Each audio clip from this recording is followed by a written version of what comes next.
Hello and welcome to the Flix Forum podcast, where each episode we go back and we look at a Netflix original film in the order of release. This is our 6th day of Podmas, where we're putting out an episode every day in the lead up to Christmas this year. So a special Christmas gift to our listeners. What's today's episode? Today we are looking at Netflix's 274th film from 2020. It's the surrealist psychological thriller I'm Thinking of Ending Things. It's directed by Charlie Kaufman and stars Jesse Plemons, Jessie Buckley, Toni, Collette, and David Thewlis. I'm Jesse. Thanks for joining me. We're getting there. A couple of days into December. Hopefully you're listening along every single day. And this one is probably one of the bigger films that we're going to cover this Podmas season, because there are a lot of international films coming up. But this one is a big film. It's been seen by a lot of people, so I'm excited to talk about it. As always, if you are keen on checking this film out, haven't been one of the people that have managed to see it in the last few years, give us a pause and come back a little bit later on, because we kick the show off with the Fast Flicks, where we do a quick little summary of what the film is all about. So this one is about a newish couple going on a trip to meet the boyfriend's parents. But what is real and what isn't? This film is very, very hard to talk about, because it's very conceptual and very visual, and I can understand, and I'm getting into it a little bit earlier, I can understand why people may not like this film, but we're going to talk about it anyway. And we do like to talk about how it ended up on Netflix. So we start off, this is adapted from a novel from 2016 of the same name, authored by Ian Reid. We go to January of 2018, where it was announced that Charlie Kaufman was adapting the novel. Same title, I'm Thinking of Ending Things, for Netflix, as well as directing it. And we go to December, where Brie Larson was cast with Jesse Plemons in this film. We sort of go forward then to March of 2019, where Jessie Buckley, Toni, Collette, and David Thewlis were joining the cast, with Buckley replacing Larson because Larson had to step down to focus on Captain Marvel and Avengers Endgame in that year as well. March of 2019 is when principal photography began in Fishkill, New York. It was completed by April 29, and as of November the 7th of 2019, the film was in post-production. So, nice little turnaround. According to the director, Charlie Kaufman, Netflix pushed back against the film's 137 to 1 aspect ratio, because they were concerned that viewers would think that there was something wrong with their TVs. And I guess that's the issue sometimes when you're making films for a streamer. The creative choices that you'd make for a cinema screen don't necessarily come over to the small television screen as well. A little bit of information about the film. Toni Collette wears some wigs. So one of the wigs that she was wearing in this film was originally made for the TV show Stranger Things for Netflix. And it was the wig that the boys put on 11 in the first season. It was modified for Collette and used in this film. So that's a nice little fact about this film. And the idea, and this is very heavy spoiler territory, but the idea that the young woman, that Jake and the janitor are all the same person, is made very clear in the novel, where it's not that clear in the film. The film is more open for interpretation about what's going on, but the author's idea was that all of these characters are the same person. Translations around the world. So in Spanish, this one's called I Think About the End. In Bulgarian, it's called I Think I'm Done. In French, it's called I Just Want to End It. In Japanese, it's called Let's End This Already. In Portuguese, it's called Everything Ends Now. In Czech, it's called I Guess It Will End. And in Chinese, it was called I Want to End It. Vietnamese, they always go a little bit different sometimes on their titles. And their title for this was Should It Be Terminated? With a question mark. Not sure I like that title. Good old Vietnamese with their titles. So this film did debut in a short theatrical release from the 28th of August 2020, before hitting Netflix worldwide on the 4th of September 2020. As I mentioned, filmed in and around New York State. This, I'm not even going to list any of them, because this had 120 nominations across the award circuit for that year. It won 14, but 120 noms, that is a lot of nominations for this film. What are the critics and audiences saying about this film? On Rotten Tomatoes, it is certified fresh. It sits at 82% from critics on 269 reviews. Awful lot of people. Audience, 50%. So quite a bit lower. That's on more than 1,000 ratings too. So a little bit of a difference there between the critics and audiences. IMDb, 97,000 people have logged this. It sits at a 6.6 out of 10. So in that solid sort of area. Letterboxd, a little bit higher. It sits at a 3.5 out of 5. and that's on nearly 351,000 ratings. That is so many for Letterboxd. And if we look at how many people actually logged it on Letterboxd, 492,000 people. That's nearly 500,000 people have logged this on Letterboxd as having watched. Crazy. Metacritic, this is positive from the critics, sits at a 78 out of 100 on 46 reviews, so in that green traffic light system. And again, the audience is also in that green section, sits at a 6.8 out of 10 on 279 reviews, so some big ratings there from Metacritic as well. What are my early thoughts on this film? I'd seen this film. I watched this film when it came out, and I really enjoyed it the first time around. I looked at my notes from when I watched it the first time around, and they did not make sense. My take from the film the first time I watched it was still a positive take, but my comments didn't make sense. So I probably appreciated it more this second time around in looking at it again and revisiting what it's trying to say. As I mentioned a little bit earlier, this is not going to be for everyone. I can 100% see why some people may hate this film. So it's a little bit on that borderline. If you don't like this film, you're probably not listening anyway. So let's talk about the characters. And obviously, as I sort of mentioned before, these characters, it's very hard because they're all the same. So if we take that line and an interpretation that the janitor is this guy that is living a lonely life. Jake is him as a younger man, falling in love with a young woman, and this is his account of his life and a missed opportunity with a young woman and his opportunity to, impress his parents, bring her home, and we probably see that this janitor spent a lot of his life looking after his parents. But on the screen, we see Jake and this female or this young woman who changes personalities throughout, but Jake is this character that's sort of assimilated different films and fictional stories into his own imaginary version of life, I guess. He seems like a real bore. It's like he has no ability to actually communicate and always wants to stop in this car for a snack because, is that the idea that this story that he's come up with is falling apart? He looks really closed off to the world, and this is probably reflected through that idea of the janitor. This kid that was bullied at school, but we know that, and we see this through, I guess it's all through his point of view anyway, that his parents respect the idea that he works hard, and as a kid he got this diligence pin that was really well respected by his parents, but that idea possibly that he's not too bright. And this is all, if you're interpreting it this way, this is Jake. The janitor is Jake, and Jake is this ideal or this idealized version of his younger self. And this woman that we see throughout this film is sort of this fantasy sort of version of a person that he met once long ago. And Jake, possibly appears to suffer from some mental health issues, which are probably emphasized through a lifetime of extreme loneliness and needing to come up with these characters and these ideas.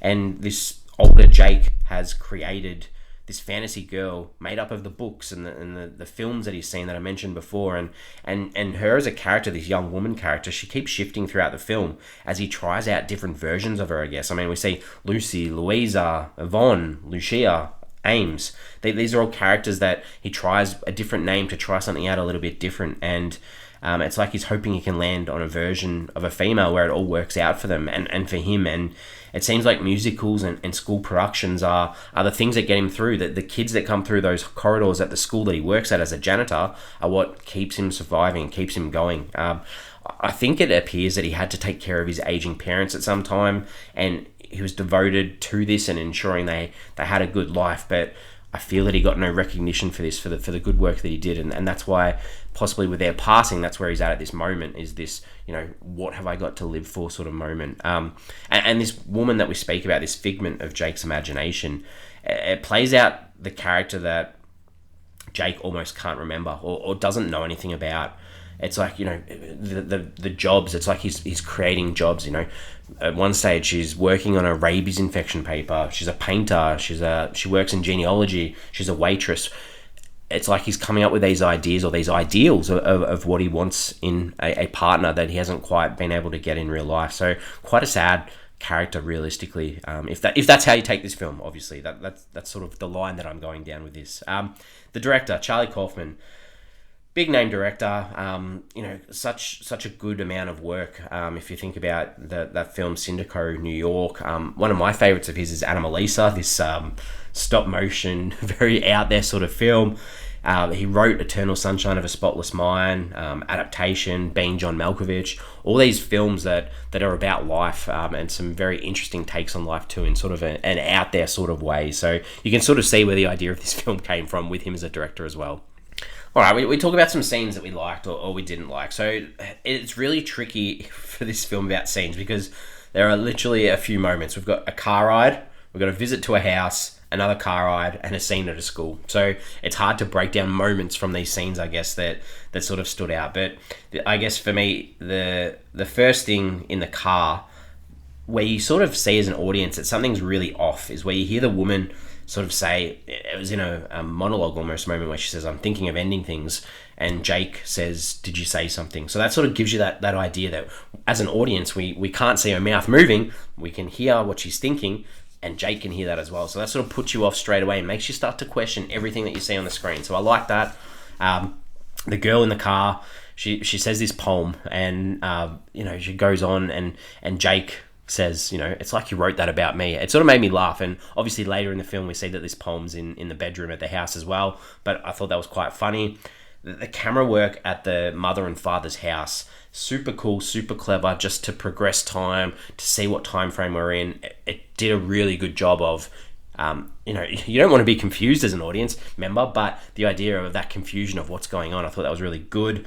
We see this quick cut to the dinner table where there's this dead pig sitting there, and it's funny because we just had this story about maggots in a pig. I thought that was really clever editing. In the car on the way home from, or not quite home, but on the way back from the dinner at Jake's parents' house, there's this quick cut of the girl sitting in the car talking. It's a quick cut of someone different. It's just a quick insight into Jake's mind, and we have seen this female in a TV show that the janitor is watching at the school. So that was really cool, and I like the idea that Jake's saying he knows the school like the back of his hand, and then we get this shot of his hand being wrinkly and old. Just such clever editing and storytelling throughout this film. Things that didn't stand out for me, I think there's a scene where the dad has dementia. Jake's dad has dementia, and he's going on about Jake, and it was sad because dementia's obviously sad, but I thought the dialogue was a little bit iffy. He's talking about the bed, and it's a single bed, and it's too small for two grown-ups, and talks about them not being able to get it on in that bed. I thought that was a little bit gross. And then at the school at the end, there's this dance scene. It's very interpretive. I'm not into interpretive dance. I don't know. I just didn't like that to finish the film off either. But other than that, pretty positive, if you can make sense of what's going on. Themes, ideas in this film. This film is trying to say so much. There is so much in this film that you could take out, and someone else could take something out completely different from this film than I took. But that idea of aging, of rotting, of decay, we see this through the pig with the maggots in its stomachs. We see Jake's parents aging. That idea that the past influences who we become, the choices that we don't make. Just talking to a female in a diner that's a waitress that you're interested in, it changes everything. And that's that idea of time, of dying. Dual identities too, that these dreamlike realities and frustrations, and that idea too, lonely men and the women that they hope will save them. The importance of friendship and of having real connections in the world. If you don't have friends, you're going to be isolated, and that's really sad too. And they talk a lot about these human constructions, that idea of hope, time, connection, depression. These are all constructs. These aren't physical things that you can touch. So they're all created by humanity, and we see that too through that danger of confusing art with reality too. The power of movies to infect minds, or mislead ideas, or literature, or art, or anything along those lines too. And through relationships, are we even real to one another, or does each of us sort of project our inner desires and anxieties outward, turning these feelings of others and mirroring our own self through our relationships? Because that idea too, you can't end things. We hear that line throughout this film. I'm thinking of ending things. You can't end things. Nothing ends. Life just goes on. I like that idea too of ice. We obviously see lots of snow. The snowstorm's coming. There's constant talk about putting the chain on the tires too, and our characters stop at an ice cream shop too. That idea that once ice cream melts, it's done. A bit like life. Is it finished? You can't rebuild it if you're rock bottom. And that final credits roll, you can hear the scrapping of metal and vehicles coming. That idea that maybe things can end, and I think that's a good closure too. What did I take away from this film? this film has to heavily rely on Jesse Plemons and Jessie Buckley for this role. And without the two of them, this wouldn't work. I think Brie Larson, as great an actress as she is, I think that change up worked wonders for this film. So that's what I'm taking away from this.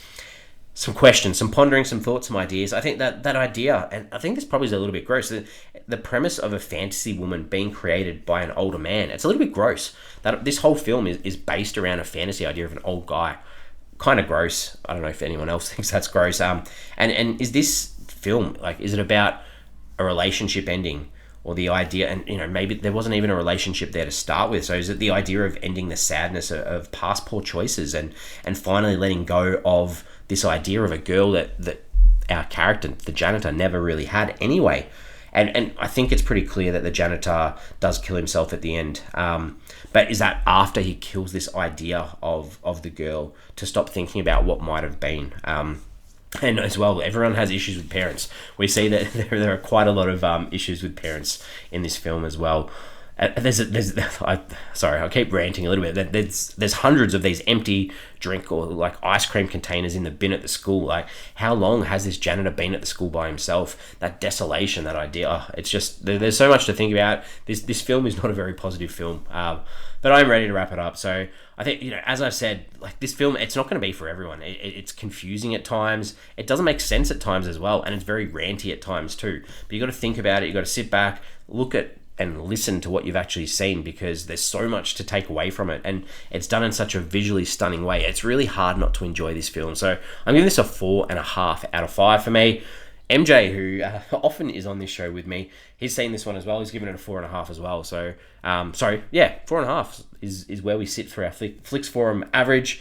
We're on socials. We've got Instagram, Facebook, and X, which is formerly known as Twitter. The question I wanted to ask for this episode is, what are the scratches on that basement door? I mean, it's given away that the idea, it's the dog. Jimmy the dog's the one that keeps scratching the door. But is this our janitor or our character Jake? Is he hiding the truth about what's going on? What's the symbolism of the scratches on that door? I'm really interested to hear what people's thoughts are. We are back tomorrow. Tomorrow we've got another 2020 film. This one is mixing it up quite a bit. This is a black comedy slasher called The Babysitter Killer Queen. This one's directed by McGee and stars Judah Lewis, Emily Aylan Lind, Jenny Ortega, Robbie Amell, Andrew Batchelor, Leslie Bibb, Hannah Mae Lee, Bella Thorne, Samara Weaving, and Ken Marino. This is a sequel. We covered the first film just called The Babysitter many years ago now, so we've got an episode for that. So if you've seen the original, listen to us talk about that one before you come back tomorrow to listen to me talk about The Babysitter Killer Queen, not necessarily a Christmas themed film. As always, thanks for listening, and I will see you tomorrow.